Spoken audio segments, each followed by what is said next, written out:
Hello and welcome to Byju's IAS. Let's get started and look into our daily quiz. Let's look into the first question. Consider the following statements with respect to polar bear. It is a hypercarnivore animal. Its IUCN status is vulnerable. Polar bears do not feed on penguins because they have a symbiotic relationship. Which of the above statements are correct? The answer to this is 1 and 2 only. Why have we taken this practice question? Because this article on the Indian Express makes a mention of polar bear. Let us try and understand what are these options. When we look into the first option, it says it is a hypocarnivore animal. What is a hypocarnivore animal? It is that animal which feeds on meat majority of the times. 70% and above it feeds on the meat. How? By predation activities or by scavenging activities, nearly 10 to 15%, in fact maximum to 30%, it feeds on plant materials, fruits, fungi, so on and so forth.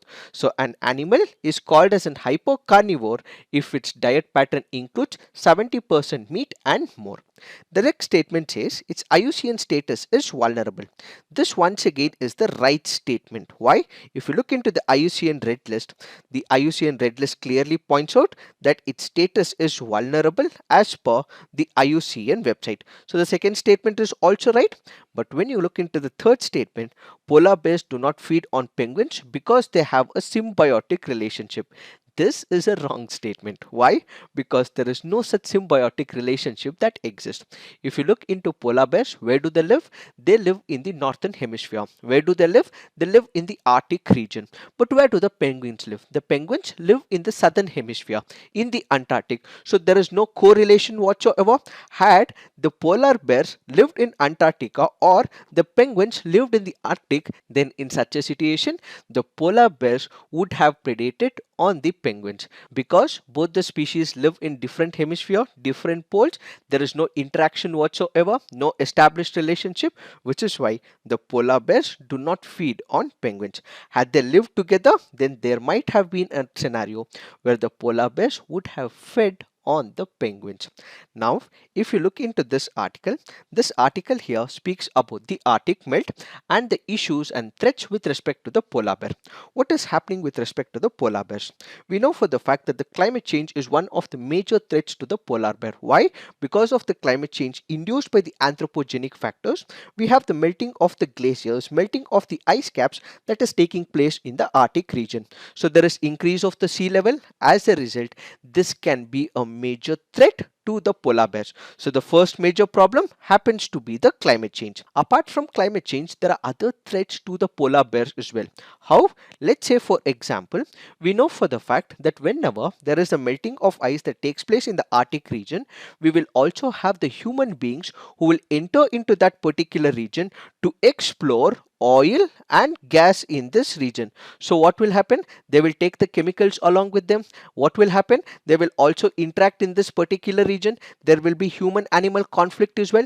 The chemicals that are exposed, these animals consume it, and ultimately that can also be a threat as well.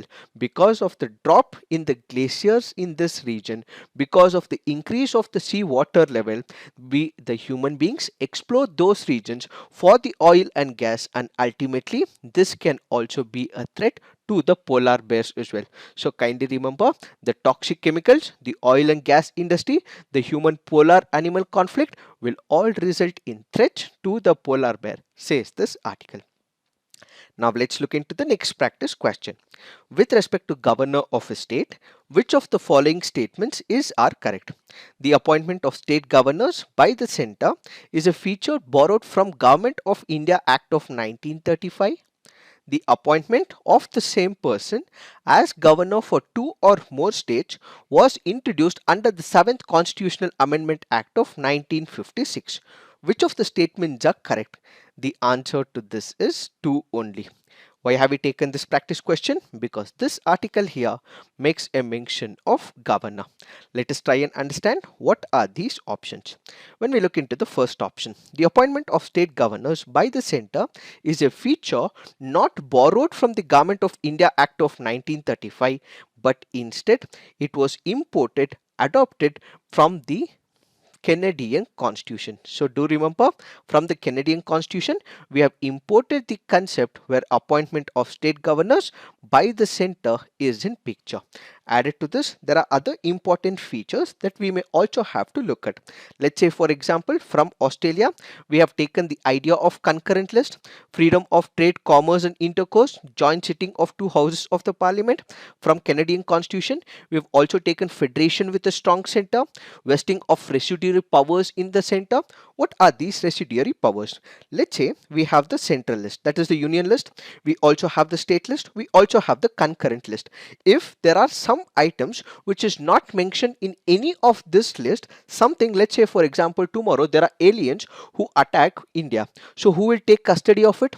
Who will ensure that India fights against these aliens? It is the central government. Why? Because it is not a law and order issue. Why? Because it is not about humans fighting against each other, or this is not about external threat where India is fighting another sovereign power.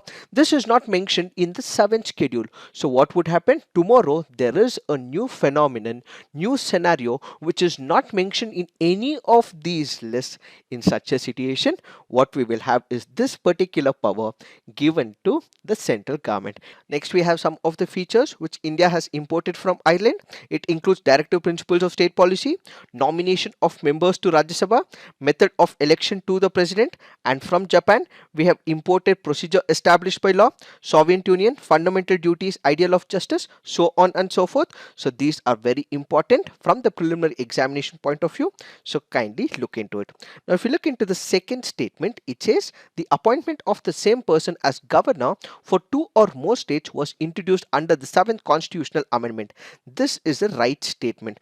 Originally, it was not envisioned in the constitution, but we introduced an amendment in the 7th constitutional amendment act where we said that a governor can become a governor of or more states where he is a governor of that state as well as the other state as well. Such is the introduction that was made in 7th constitutional amendment. Now let's look into the next practice question. Which of the following statements are correct? Cabinet committees find a mention in the constitution under Article 77. Appointments Committee of the Cabinet is composed of the Prime Minister of India and the Minister of Home Affairs. Which of the statements are correct? The answer to this is 2 only. Why have we taken this practice question? Because this article here makes a mention of Appointments Committee of the Cabinet. Let us try and understand what are these options. When we look into the first option, it says Cabinet Committee find a mention in the Constitution under Article 77. This is a wrong statement. Why? The Cabinet Committee happens to be an extra constitutional provision. What is this extra constitutional provision? That which is not mentioned in the Constitution. If it is making a mention in the Constitution, that becomes a constitutional provision. Since it is not mentioned under the Constitution of India, it is an extra constitutional provision. And do remember, it is mentioned under the rules of business where all the activities will happen as per the rules of the business. In this particular backdrop, we have to remember that when it comes to the Appointments Committee of the Cabinet, we have the Prime Minister and the Minister of Home Affairs who make the appointments when it comes to the central activities. So their membership varies from 3 to 8.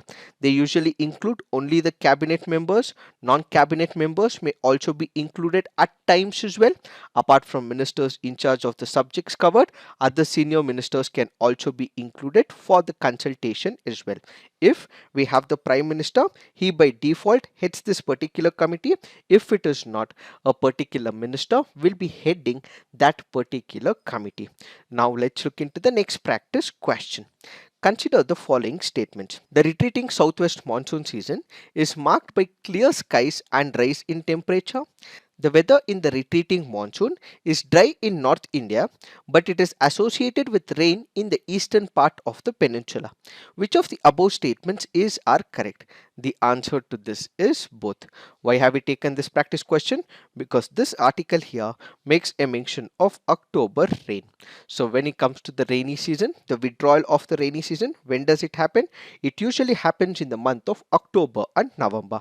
So if we look into these options, the retreating southwest monsoon season, yes, it is marked by clear skies and rise in temperature, and at the same time the weather in the retreating monsoon is dry in the North India, but it is associated with rain in the eastern part of the peninsula.